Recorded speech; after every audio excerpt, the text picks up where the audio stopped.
एक बार की बात है, महात्मा बुद्ध अपने सभी शिष्यों को उपदेश दे रहे थे। वे कह रहे थे कि मन ही सभी कर्मों का प्रधान है। मन ही सोच है, मन ही विचार है, मन ही शरीर है, मन ही पाप और मन ही पुण्य है। मन ही परम शक्ति तक पहुंचने का मार्ग है और मन ही शैतान तक पहुंचने का मार्ग है। मन ही सुख है, मन ही दुख है, मन ही वैराग्य है और मन ही वासना और दया भी है। मन ही क्रूरता और मन ही अस्तित्व भी है। हमारा मन ही करने और करवाने वाला है। मन की इच्छा शक्ति दृढ़ संकल्प है।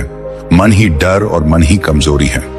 महात्मा बुद्ध का यह उपदेश वहां पर उपस्थित हर एक शिष्य बड़े ही ध्यानपूर्वक सुन रहे थे। उन शिष्यों में से एक शिष्य ऐसा भी था जो हमेशा बहुत शांत रहता। वह हमेशा अपनी साधना में ही लगा रहता था।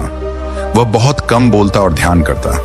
उसे किसी से कोई मतलब नहीं था। वह केवल अपने कामों से ही मतलब रखता था। तभी वह शिष्य महात्मा बुद्ध से कहता है, हे बुद्ध, यदि मन को शांत करना हो तो हमें क्या करना चाहिए? मन को साधने का सबसे आसान तरीका क्या है? इस पर महात्मा बुद्ध ने बड़ी विनम्रता से अपने शिष्य के इस प्रश्न का उत्तर देते हुए कहा, शांत हो जाओ, चुप हो जाओ, क्योंकि जो व्यक्ति चुप रहता है केवल बाहर से नहीं बल्कि भीतर से भी उसके मन की सारी हलचल समाप्त हो जाती है। उसका मन एक निर्मल पानी की तरह हो जाता है और वह उसके आर पार बड़ी सरलता से देख सकता है, उसे समझ सकता है। ऐसा व्यक्ति ही मन को पहचान सकता है और जो व्यक्ति मन को पहचान लेता है वह मन को साध भी सकता है। महात्मा बुद्ध की इस बात को लेकर लोगों के अलग अलग विचार है, लोगों की अलग अलग विचारधाराएं। महात्मा बुद्ध का यह उपदेश सुनकर वहां पर उपस्थित सभी भिक्षुगण उस भिक्षु का अपमान करने लगे, उसका मजाक उड़ाने लगे। वे कह रहे थे, भाई तुम तो हमेशा ही शांत रहते हो, तुम तो हमेशा ही चुप रहते हो, तुम्हें तो हमसे कोई मतलब नहीं होता, तो तुमने अपने मन को क्यों नहीं साध लिया? लगता है कि तुम अपने मन को पहचान ही नहीं पाए। यही कारण है कि तुम अपने मन को देख नहीं पा रहे हो। कहीं ऐसा तो नहीं कि तुमने अपने मन पर विजय प्राप्त कर ली है? एक भिक्षु ने तो उस भिक्षु से कहा, भाई आखिर तुम क्या जानते हो अपने मन के बारे में? हमें भी तो बताओ, क्या तुम्हारा मन तुम्हारे नियंत्रण में है? उन सभी भिक्षु गणों की यह बात सुनकर वह भिक्षु कुछ न कह सका, तो बिल्कुल शांत रहा। उसे इस बात का एहसास हुआ कि वह भले ही शांत रहता है, चुप रहता है और केवल अपने कामों से मतलब रहता है, लेकिन फिर भी वह अब भी उतना ही अज्ञानी है जितना कि बाकी सभी भिक्षुगण, क्योंकि उसके पास उन सभी भिक्षुगणों के किसी भी प्रश्न का कोई उत्तर नहीं था और इसी कारणवश उस भिक्षु को अपनी अज्ञानता का बोध हो रहा था। अपनी अज्ञानता के बारे में जानकर उसे बड़ा दुख हुआ, जिस कारण उसके मन में यह सारे विचार चलने लगे थे। वह इन्हीं सभी प्रश्नों के बारे में सोचता हुआ एक मार्ग से होकर गुजर रहा था। उसका पूरा ध्यान केवल अपने विचार पर था। अचानक तभी सामने से घुड़सवार आ रहा था और उस घुड़सवार ने भिक्षु पर ध्यान नहीं दिया और वह भिक्षु घोड़े की चपेट में आकर घायल होकर गिर गया। जमीन पर गिरते ही उस भिक्षु को अत्यधिक क्रोध आ गया।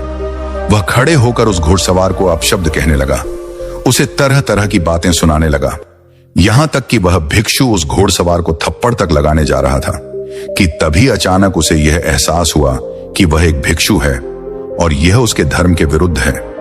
उसे ऐसा लगने लगा कि मैं यह क्या करने जा रहा था, यह तो मेरी मर्यादा के विपरीत है।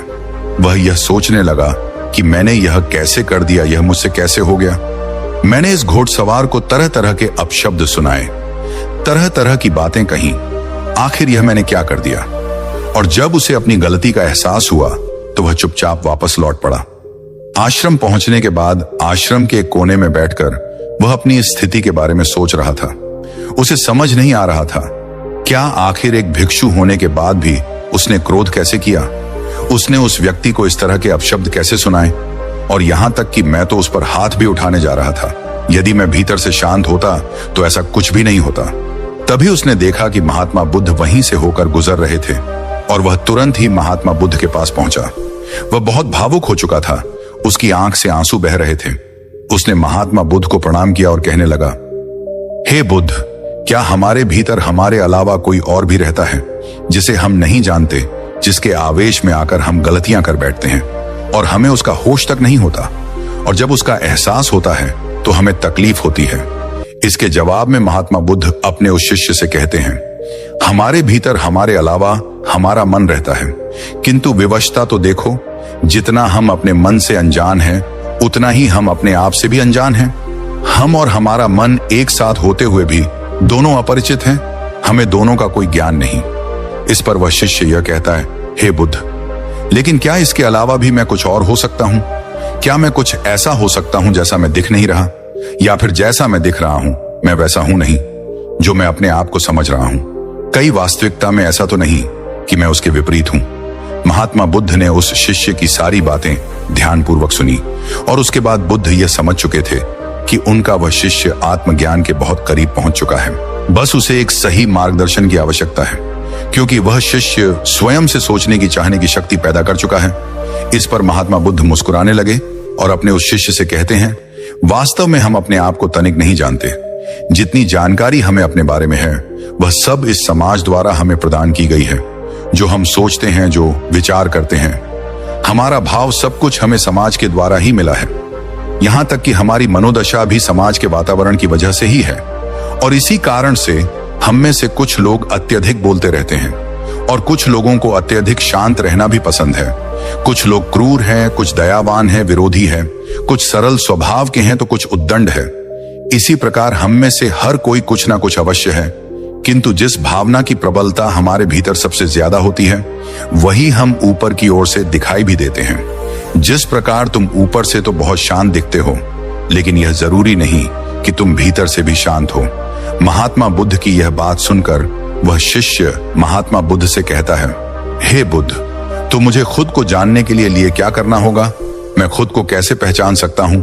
इस पर महात्मा बुद्ध ने कहा, भंते, इसका जवाब मैं पहले ही तुम्हें दे चुका हूं। शांत हो जाओ, चुप हो जाओ, क्योंकि जितना तुम चुप हो जाओगे उतनी ही शांति तुम्हारे भीतर भी उतर जाएगी, और जितनी शांति तुम्हारे भीतर होगी उतना ही तुम अपने और करीब आओगे।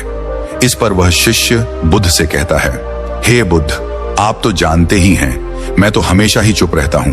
मैं तो केवल अपने कामों से मतलब रखता हूं। ना ही मुझे ज्यादा बोलना पसंद है और ना ही मैं ज्यादा लोगों के साथ रहता हूं। मैं तो हमेशा ही शांत रहता हूं। फिर मैं अपने आप को क्यों नहीं जान पा रहा? मैं अपने आप के करीब क्यों नहीं आ पा रहा?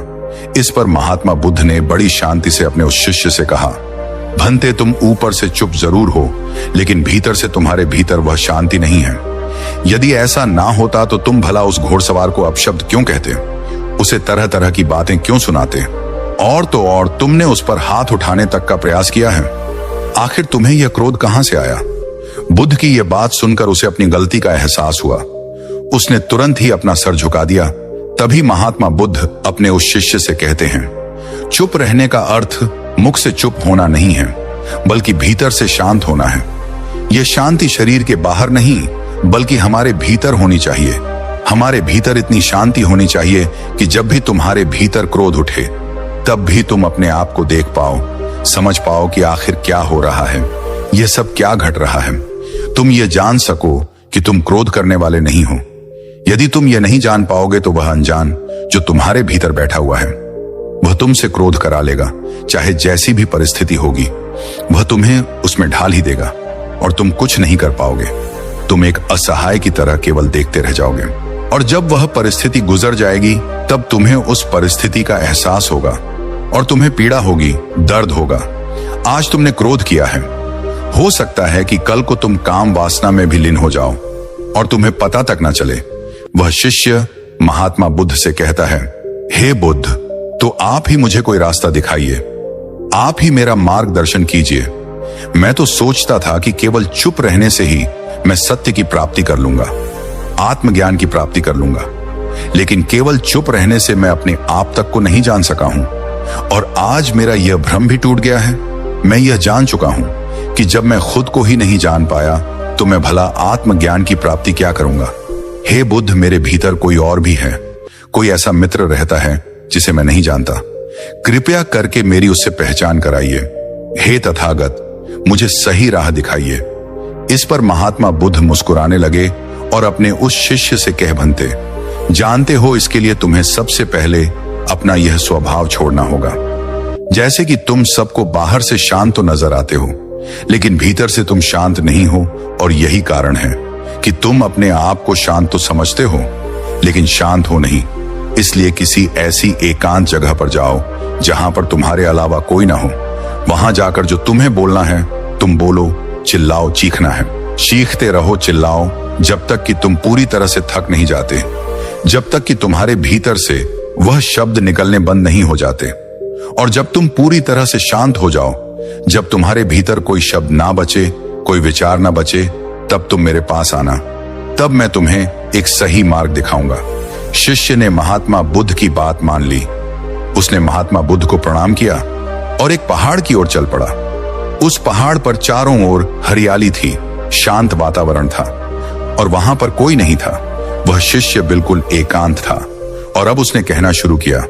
पहले तो वह अपनी मर्यादा में ही बोल रहा था, वह अपनी मर्यादा में ही बातें कर रहा था, लेकिन देखते ही देखते उसे क्रोध आने लगा और वह अपनी मर्यादा छोड़कर अपशब्द बोलने लगा था।